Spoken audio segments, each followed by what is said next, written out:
Boa noite, irmãos, a graça e a paz do nosso Senhor e Salvador Jesus. Amém? Como acabamos de cantar, Ele é o nosso El Shaddai, o Senhor soberano sobre tudo nas nossas vidas. O que nós somos sem Ele. Eu não posso ter uma dimensão exata do que seria sem o El Shaddai, do que seria sem esse Deus tão maravilhoso, tão presente, tão próximo, e que tem feito coisas grandiosas em nós, e mesmo apesar de nós, por meio de nós. E tudo isso revela para nós uma grande verdade. Tudo é para o louvor e para a glória do Senhor. Então que esse Deus é o Shaddai, esse Deus poderoso, grandioso e de grande poder, continue agindo em nossas vidas e por meio de nossas vidas, a fim de que em tudo em nós Ele seja glorificado em nome de Jesus. Amém. Abra sua Bíblia no livro de Números.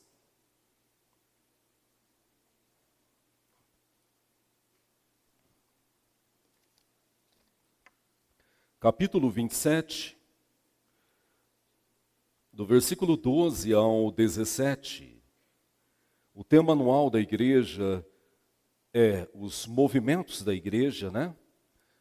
Os 4 movimentos da igreja. O tema desse trimestre é o movimento da liderança. E o tema desse mês que nós estamos finalizando hoje, agora, é modelo de liderança bíblica, né? Durante todo o mês nós trabalhamos sobre alguns modelos da liderança bíblica e como esses modelos são orientadores para a nossa liderança. E é bom falar também que a Bíblia não apenas nos fornece elementos e ferramentas para a liderança na igreja. Nós temos aqui vários irmãos que são empreendedores, que são empresários, que são gerentes em algum setor da empresa, da fábrica. Enfim, a maioria de nós aqui exerce liderança na vida secular. Então a palavra de Deus é a fonte inesgotável de valores, ferramentas, para que nós possamos aplicar não apenas na vida espiritual, mas também na vida secular. Partindo do pressuposto que o servo de Deus, que a serva de Deus, deve brilhar a luz de Cristo também no seu dia a dia, também nos seus afazeres seculares. Então, quando falamos de liderança bíblica, nós estamos fazendo uma abordagem profunda quanto à liderança na igreja, mas estamos também ampliando os valores bíblicos para que essas ferramentas sejam utilizadas no seu trabalho, com aqueles que são liderados por vocês. Então vamos refletir um pouco hoje nesse texto maravilhoso da palavra do Senhor, um texto muito importante para a história bíblica e também para nós nos dias atuais. Números 27, do versículo 12 ao 17, mesmo assentados com toda atenção à palavra do Senhor, convido-vos à leitura alternada.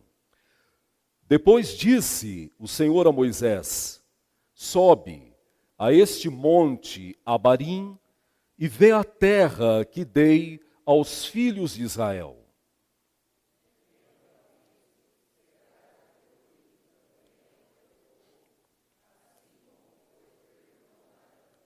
Porquanto, no deserto de Zim, na contenda da congregação, fostes rebeldes ao meu mandato de me santificar nas águas diante dos seus olhos. São estas as águas de Meribá, de Cádes, no deserto de Zim.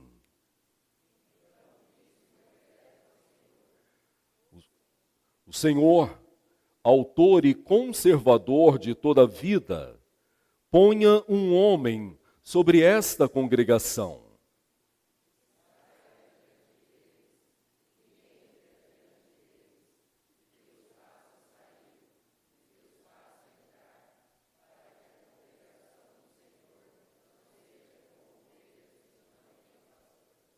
Palavra do Senhor. Deus, nós nos aquietamos diante a Tua voz. Até agora há pouco nós nos dirigimos a Ti em louvores e adoração. Foi a primeira parte do culto.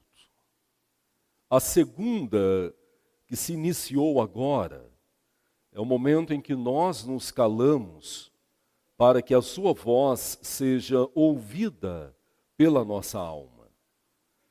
Fala conosco, a Tua palavra é lâmpada para os nossos pés, é luz para a nossa caminhada, ela nos vivifica, ela nos mostra e revela de forma tão especial a grandeza e a vontade do Senhor. Então nós nos submetemos a ela nesse momento, vazios de nós mesmos, para que sejamos preenchidos pelo conhecimento da Tua palavra e pela capacitação do Teu Santo Espírito. É a oração que fazemos em nome de Jesus. Amém. Talvez um dos maiores desafios da liderança é promover um sucessor. E esse desafio ele é justificado por algumas realidades. E todas elas têm a ver com a minha natureza pecaminosa. Uma das grandes dificuldades para desenvolvermos alguém que nos suceda naquilo que nós fazemos é exatamente o egoísmo. Há na natureza humana uma demanda tão própria de querermos liderar sozinhos. E essa demanda se justifica exatamente porque nós gostamos de ser elogiados. Gostamos do holofote. E é difícil entender que nós não duramos para sempre.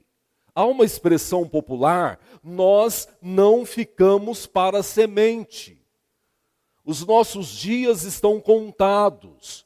E eu preciso compreender isso e compreender também algo que dói na minha natureza egocêntrica, que é, eu não sou insubstituível. E são grandes desafios para a liderança. Então, preparar um sucessor se esbarra nesse primeiro desafio, o meu ego. O segundo desafio é nós não temos paciência para preparar outra pessoa. E aí você pode fazer uma análise da criação dos seus filhos. Nós estamos tão abarrotados de responsabilidades, nós estamos correndo contra o tempo, que nós não temos paciência, em muitos momentos, de orientar os nossos próprios filhos, de conduzi-los a decisões e a reações assertivas. Nós temos dificuldade para isso. E o que dizer então de capacitar outras pessoas que não são da nossa família? Então falta para nós paciência também. Há outro impasse, há outro obstáculo, que é a falta de interesse. Vocês sabem muito claramente que tem muitas profissões que estão com os dias contados, porque a moçada não se interessa em aprendê-las. E profissões que são fundamentais e que foram fundamentais na constituição da sociedade. Então, a falta de interesse de muitos que são novos também é um grande obstáculo. Muitos novos desejam ocupar lugares de preeminência numa empresa, mas falta-lhes interesse e humildade em aprender com os mais velhos. Eu poderia citar mais 3, 4, 5 obstáculos para a formação de um sucessor. Esse momento da palavra de Deus é um momento ímpar na história do povo de Israel. A vida de Moisés foi dividida em 3 períodos de 40 anos. Os primeiros 40 anos, que se iniciou com o nascimento, o tempo curto que a sua mãe o escondeu, porque havia uma ordem do Egito que todos os homens naquela idade seriam mortos. O momento em que a filha de Faraó o encontrou, o momento em que a sua irmã Miriam propôs para a filha de Faraó contratar uma mãe do povo de Israel para cuidar daquele bebê encontrado, e todo o período de crescimento, de formação de Moisés no Egito foram de 40 anos. Esse é o primeiro período da vida dele. O segundo período de 40 anos aconteceu num momento exclusivo da história dele. Ele decidiu visitar os seus parentes e ele presenciou um soldado egípcio agredindo violentamente um dos seus. E tomado pela fúria, investiu contra ele e matou aquele egípcio. Passou uns dias, ele visualizou uma discussão entre 2 homens. E ele chegou para aqueles 2 homens e disse: por que vocês estão brigando? Não tem que brigar, vocês são irmãos. E um deles respondeu para Moisés: quem te colocou como juiz entre nós? Quando ele ouviu isso, e isso remeteu ao assassinato que ele havia feito, ele fugiu para o deserto. Ficou escondido no deserto. E passou no deserto cuidando de ovelhas 40 anos. Segundo período da vida de Moisés. O terceiro período da vida de Moisés, ele já estava com 80 anos. Foi quando Deus o chamou. E chamou para liderar. E nós estamos aí reclamando, porque quem está sendo liderado por nós é complicado. Eu trabalho numa clínica e eu lidero 3 pessoas. Essas 3 pessoas me deixam arrasado, eu não aguento mais. Eu trabalho numa empresa e lidero 20 pessoas e eles estão me deixando louco. Eu lidero a minha família de 2 filhos e meus filhos estão me deixando de cabelo branco para careca. E a gente reclama, porque a liderança é difícil. Agora Moisés foi chamado com 80 anos. Se eu pedir para levantar as mãos aqueles que têm 80 anos, uma pequena parte vai levantar. E se eu disser para vocês que têm 80 anos, você quer liderar um povo de centenas de milhares de pessoas? O mais jovem aqui não vai aceitar, inclusive eu. Né? Porque liderar é muito difícil, principalmente em situações difíceis. Um homem com 80 anos, liderando um povo aonde? No deserto, um povo que só reclamava, um povo que dizia continuamente: nos tiraste do Egito para morrermos aqui. Um povo que cobrava dia e noite conforto, ao ponto de entender que, enquanto estava preso, apanhando do Egito, eles tinham uma cama, tinham cebolas, tinha alimento para comer. Agora nós não temos nada disso. E a gente tem que marchar dia e noite. Então não é fácil guiar um povo desse. Por quanto tempo? 40 anos. Terceiro período da vida de Moisés. E Moisés morreu, e aí você tem um relato lá de Deuteronômio, capítulo 13, 32, que fala da morte dele, com 120 anos. O Senhor o enterrou, e aí é uma expressão bíblica, de maneira que ninguém soube onde Moisés foi sepultado, com seus 120 anos. Esse texto agora que nós lemos traz para nós algumas revelações muito importantes. A importância da sucessão na liderança. Como é importante preparar líderes, como é importante lutar contra todos os obstáculos e capacitarmos pessoas que devem ocupar o meu lugar na liderança. Lá na sua empresa, lá na gestão da sua empresa, lá no escritório que você trabalha, lá na padaria que você trabalha, dentro da sua casa, dentro da igreja. Mas vamos falar da igreja. Pastor não é dono da igreja.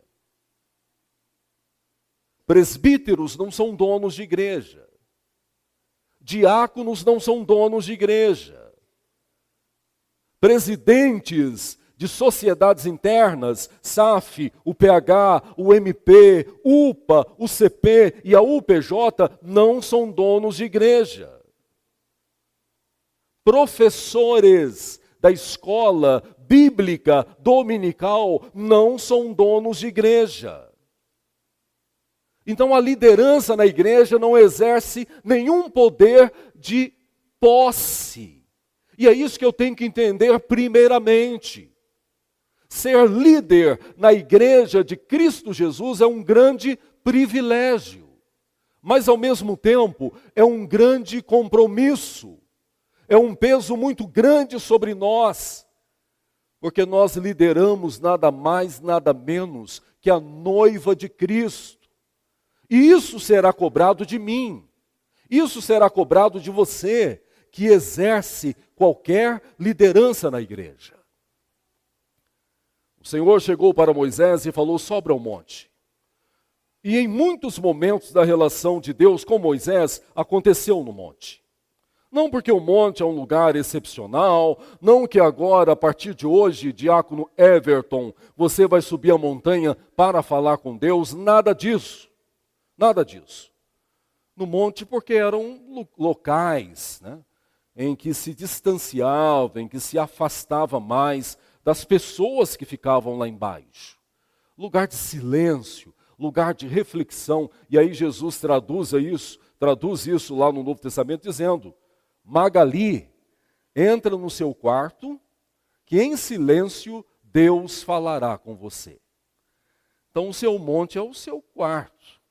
Lá Deus fala contigo. Lá Deus trabalha na sua intimidade. Mas Deus falou com Moisés em vários momentos em montes. Esse é um desses momentos. Chamou Moisés e falou: olha para frente. É bom entender que eles estavam próximos da terra prometida. Depois de 40 anos de deserto, de dificuldades, adversidades, desafios, eles estavam bem próximos da terra prometida, ao ponto de Moisés poder ver do alto daquela montanha.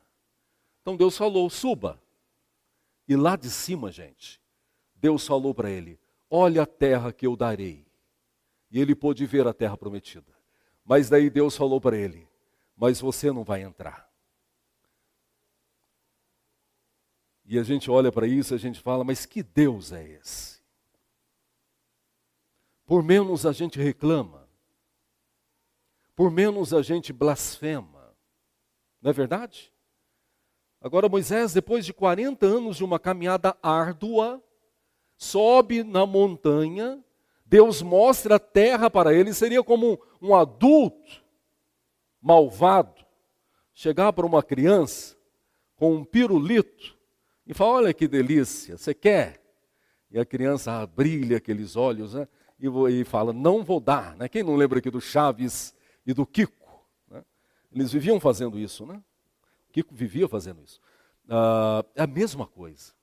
Olha a terra que eu prometi aos seus pais e que eu dei ao povo de Israel, mas você não vai entrar nela. E daí Deus explica por quê. Você não vai entrar porque no momento em que meu nome deveria ser glorificado, a expressão bíblica é santificado, ele não foi glorificado. Que foi nas terras de Meribá, no momento em que o povo estava sedento, uma terra que não havia água, e Deus deu uma ordem para Moisés. O relato de Êxodo fala que Deus deu a ordem para que ele tocasse na pedra 2 vezes. Em Números, a reflexão de Deuteronômio foi para que ele falasse com a pedra, com a rocha. Mas a grande questão não está no fato do toque ou de falar, não. A grande questão foi quando eles estavam em frente à rocha, Arão e Moisés, e o povo, e Moisés, tomado pela ira, disse o seguinte: e vocês vão ver que nós, Moisés e Arão, podem tirar água da rocha? Percebam aí, né? Porque nós temos uma interpretação literal que foi uma forma violenta. Já ouviram isso? Era para tocar e Moisés desceu a vara na rocha, né? E não é isso. O texto fala que Moisés estava tão irado, Elza. Sabe quando a gente fica cheio? E você fala, então eu resolvo isso. Não é isso que a gente faz? Júlio, não é assim? Está em casa ou na empresa e as coisas não estão funcionando, e você delegou, e o povo está te cobrando, e você sai cheio de raiva e fala, eu resolvo isso. E foi isso que eles fizeram, enquanto era a glória de Deus que devia ser vista. Enquanto Moisés devia ter falado, Deus vai fazer jorrar água da rocha. E eles não fizeram isso. Eles rebelaram contra Deus.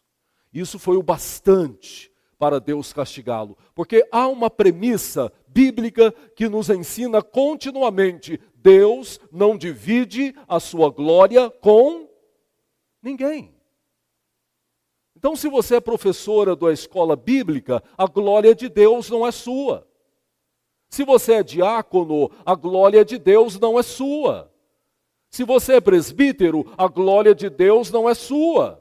Se você é presidente de alguma das sociedades internas e você é criativa, você é criativo, você tem ações muito bem centradas e as coisas andam dando certo na sua sociedade, a glória é de Deus, a glória não é sua.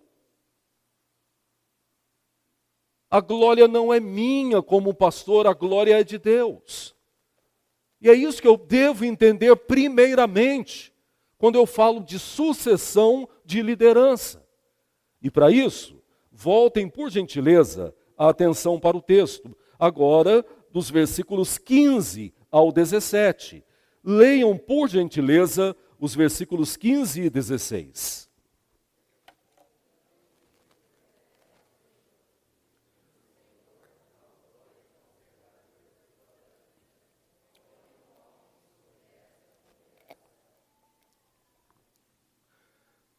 O Senhor é o autor e do quê? Amém.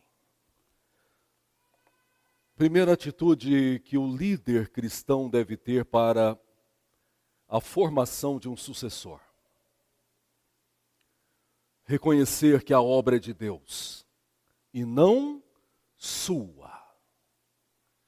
Ele é o autor. Então não cabe espaço para egocentrismo na liderança na igreja. Não tem espaço para o ego inflamado na igreja de Cristo. Então aquilo que eu assumo de liderança na igreja do Senhor, eu assumo entendendo que quem é o autor da igreja, quem é o Senhor da igreja, quem é o dono da igreja, é o próprio Deus. E Ele me usa simplesmente pela sua graça. Porque eu sou pecador, eu sou falho, eu não tenho nada de melhor do que vocês, eu não sou superior a vocês em nada. E é isso que a liderança precisa compreender. A obra é dele, o reino é dele, a noiva é dele. A igreja é dele, foi ele quem morreu por ela, foi o sangue dele que foi derramado por ela. Então não há espaço para o ego inflamado. Então quem lidera, como nós aprendemos os grupos familiares, lidera partindo da humildade. O exemplo que o próprio Cristo deu, quando sentado à mesa, em que os discípulos discutiam sobre a liderança, quem será o líder, quem será a figura preeminente na ausência dele. Ele deixou aquela discussão cheia de ego inflamado e começou a lavar os pés dos discípulos. E disse para ele aquele que não entendeu que liderar é servir, não tem parte comigo. Então a primeira realidade é essa. Você tem que fazer sucessor, mas tem que entender primeiramente que o que você faz não te pertence. A sala de escola dominical que você dá aula não é sua. Entenda isso. É de Deus. E quando você entende isso, quando eu entendo isso, eu passo a dividir o meu fardo. Eu passo a discipular, tá? Discipulado é um dos 4 movimentos da igreja, Laíse, e nós vamos chegar nele. Que é quando você entende que você tem que ensinar o outro, que você tem que passar por outro o conhecimento que você tem, porque ele tem que dar continuidade. O pastor Marcelo trabalhou um pouco sobre isso de manhã, e falou de um pastor personalista, que é aquele que domina tudo, que controla tudo, e que quando ele sai, o que acontece com a igreja? Fica perdida, fica desorientada. Passa um pastor, não dá certo. 2 pastores, não deu certo também. 3º não dá certo. Porque a figura de preeminência não pode ser o homem.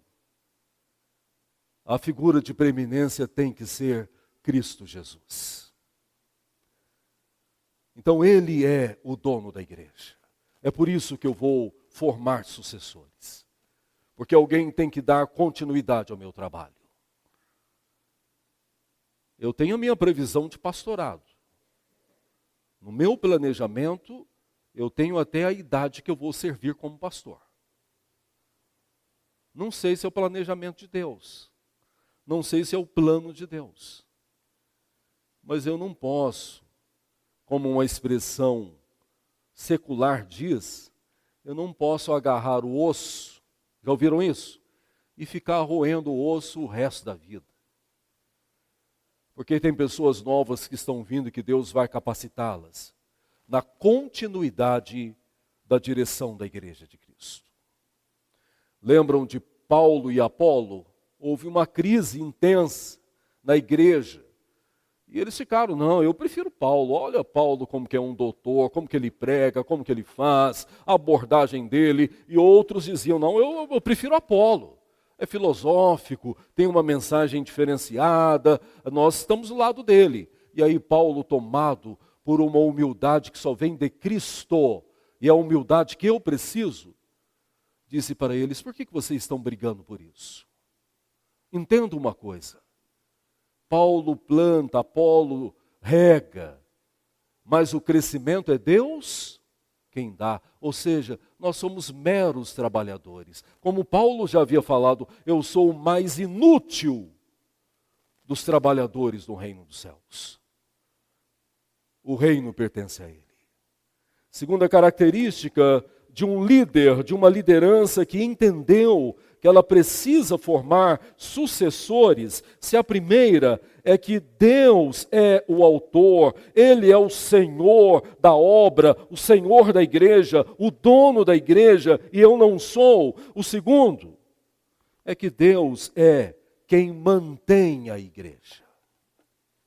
E aí entra naquele aspecto que eu coloquei lá na introdução, como um dos grandes desafios da liderança em formar sucessores. Nós nos achamos o último biscoito, não é isso, Renato? traquina do pacote. Quem aqui tem irmãos sabe o que é isso, irmãos. Está lá um pacotinho de biscoito lá e você tem mais 3 irmãos. E está no final. Aquele último é disputa quase de morte. Porque é o último biscoito, né? Tem mais valor que os outros em cima. E tem hora que a gente se acha o último biscoito do pacote. Ou seja, eu sou insubstituível. Irmãos, ninguém faz como eu faço. Você sabe que existe isso entre nós? Entre nós. E é sobre nós que eu estou falando. Não é sobre outra igreja, não é sobre o mundanismo. Eu estou falando sobre nós, sobre mim, sobre vocês, sobre nós. Tem pessoas que acham e dizem, se me tirar, ele vai ver como que o trabalho vai afundar. Você não é nada. Eu não sou nada. Nós somos como sopro. Nós somos como a folha que o vento dispersa. Nós somos como a erva que hoje está viçosa, verde, bonita, mas que amanhã seca e é lançada ao fogo. Nós não somos nada nesse plano eterno, grandioso, poderoso e amoroso de Deus. Quando eu entendo que eu sou insubstituível, eu perdi o foco do meu chamado. E tudo aquilo que eu faço para ser engrandecido, eu faço para ser elogiado, eu faço para que as pessoas reconheçam.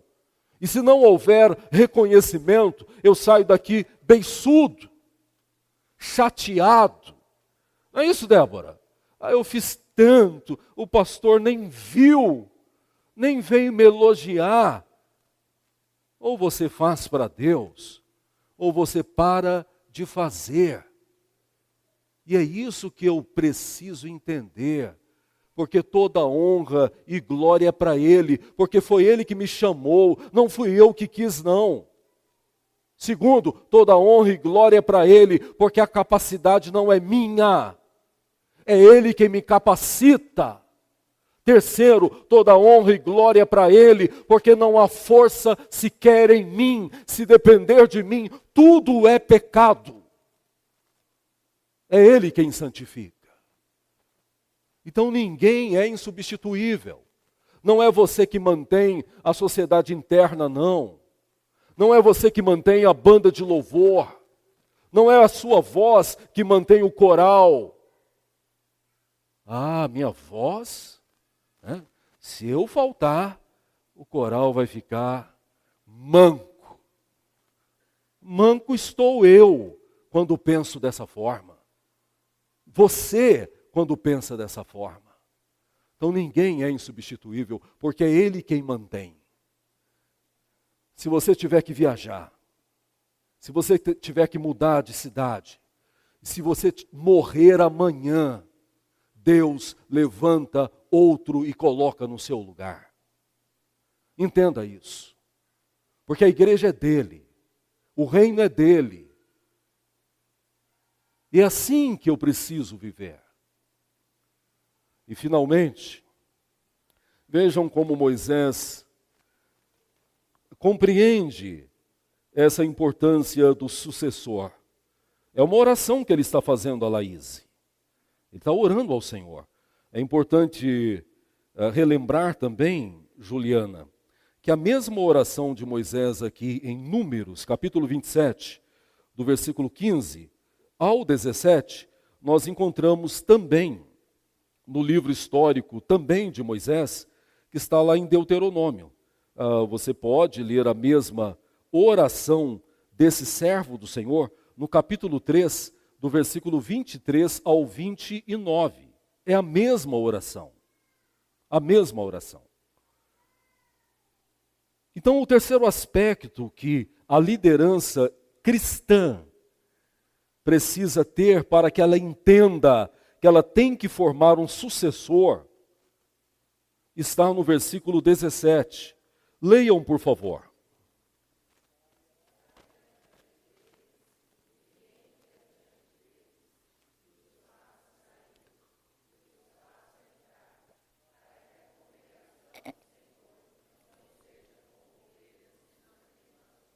Amém. Primeiro, você e eu que somos líderes da Igreja de Cristo, porque ela não é nossa, devemos compreender que o reino não é nosso, a sociedade interna não é nossa, a sala de escola bíblica dominical não é nossa, o grupo familiar que você lidera não é seu, é de Deus. Ele é o autor, Ele é o Senhor, Ele é o dono. A noiva é de Cristo e não minha. Segundo, você tem que entender que não é você que mantém, não. Não é você que mantém o oral de pé. Não é você que mantém os projetos da igreja de pé. Não é você que mantém a oficina Dorcas de pé. Não é você que mantém o trabalho lá da plantação da Sexta Igreja de pé. Não é você que mantém a junta diaconal de pé, ao ponto de você viajar, a junta vai morrer se eu viajar. Não é você. Ele é o dono, ele é o autor, ele é o sustentador. É ele que sustenta. Se eu sair daqui, se o pastor Marcelo sair daqui, ele coloca outro pastor, outro pregador. Porque é ele que mantém a igreja dele, não sou eu. Terceiro aspecto fundamental para que nós compreendamos a importância da sucessão e trabalhemos em sucessores, está no versículo 17. A nossa oração deve ser que o nosso sucessor conduza a igreja de Cristo. Isso pode parecer simples para você, mas não é. Não na perspectiva da igreja. Sabe por quê?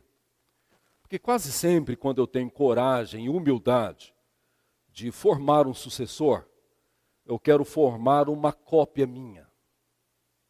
Estou certo?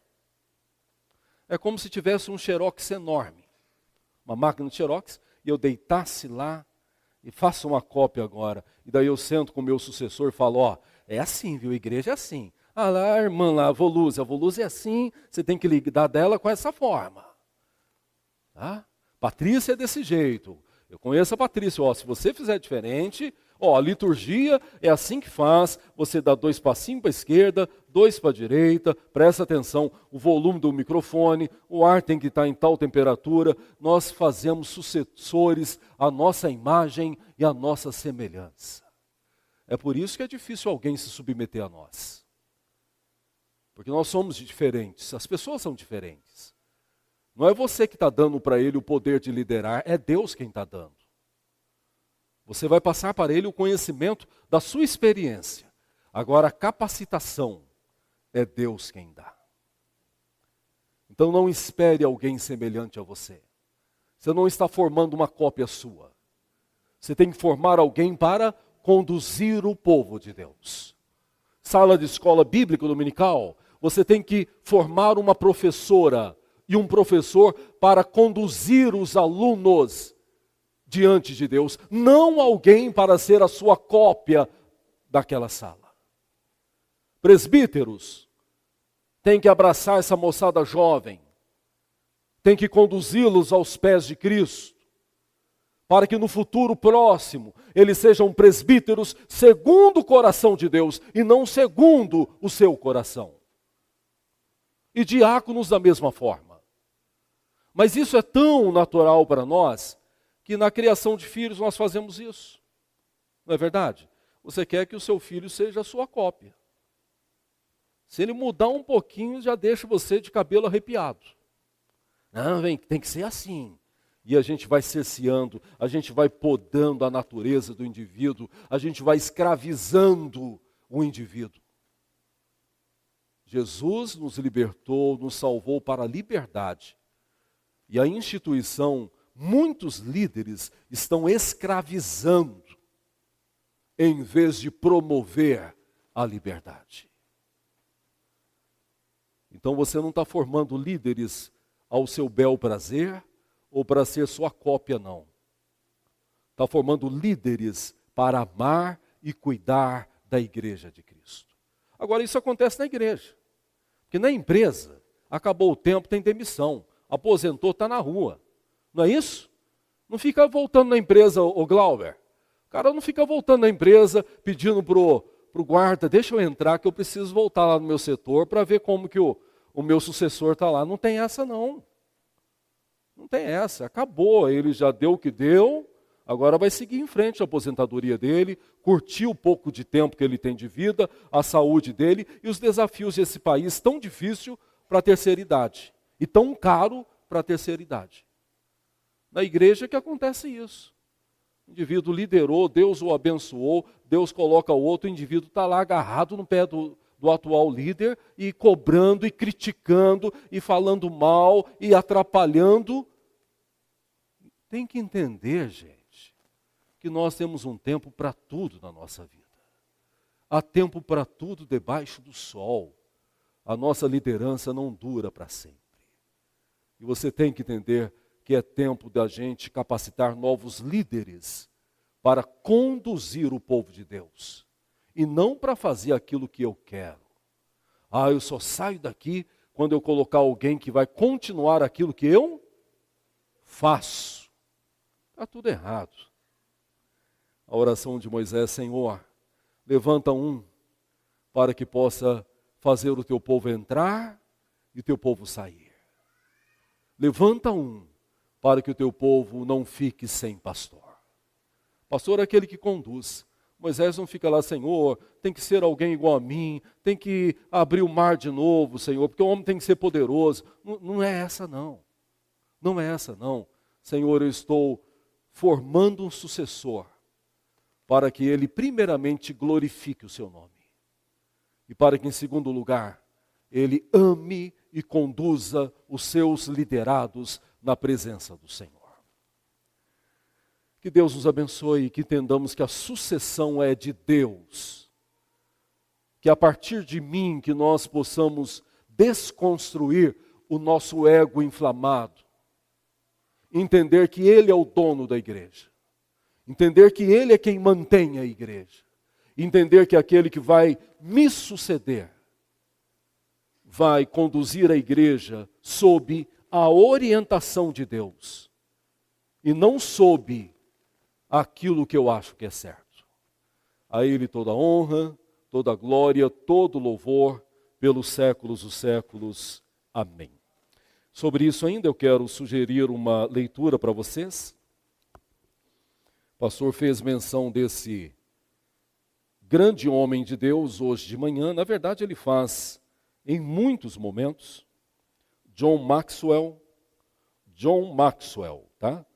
Se tiver alguma dúvida, eu vou colocar no grupo da igreja o nome completo dele e você vai poder procurar algumas obras dele. Muitas obras de John Maxwell falam sobre a liderança. E aí você me pergunta: é importante que eu tenha? É importante que você tenha. Porque biblicamente todos nós somos chamados para sermos líderes. Porque todos nós devemos ser discipuladores. Se você entende esse chamado bíblico, então você é líder de alguém. Então, é importante que você tenha os livros sobre liderança de John Maxwell. E tem um livro em especial que eu sugiro para vocês, se puder comprar hoje, já compra hoje. É barato, muito barato, por sinal, que são as 21 irrefutáveis leis da liderança. As 21 irrefutáveis leis da liderança. Tá? A 21ª lei é a lei do legado. Automaticamente, o último capítulo. São 21 capítulos. Na lei do legado, ele tem uma frase poderosa e que tem a ver com tudo isso que nós vimos até agora. A propósito, o pastor fez citação dela de manhã na exposição da palavra do Senhor. A frase de John Maxwell que nos mostra que ninguém lidera sozinho é que o sucesso robusto de um líder é medido pela sua sucessão. E é com isso que eu tenho que lidar. Porque sucesso para a maioria dos líderes é aquilo que eu faço. É aquilo que as pessoas estão vendo que eu estou fazendo. Agora, biblicamente, não. Biblicamente, sucesso para nós é quando nós compreendemos que aquilo que nós fazemos, fazemos para Deus, porque é dele, a capacidade é dele, não é minha, e aquilo que eu faço deve continuar. Então é necessária a sucessão. Nós temos falado muito também que o sucesso de uma igreja não está no crescimento numérico dela, mas na quantidade de líderes que ela forma. E eu devo pensar nisso também. Não adianta ter uma igreja abarrotada de gente se eu não tenho lideranças capacitadas para liderar o povo de Deus. Tá bom? Então, as 21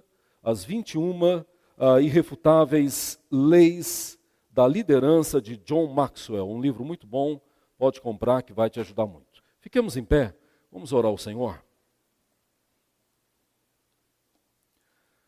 Senhor bondoso, a Ti toda a honra e toda a glória, e a nós o corar de vergonha, como Daniel disse, porque somos tão pecadores e ainda assim temos uma mania de grandeza que transcende qualquer compreensão. Nós achamos que somos grandes.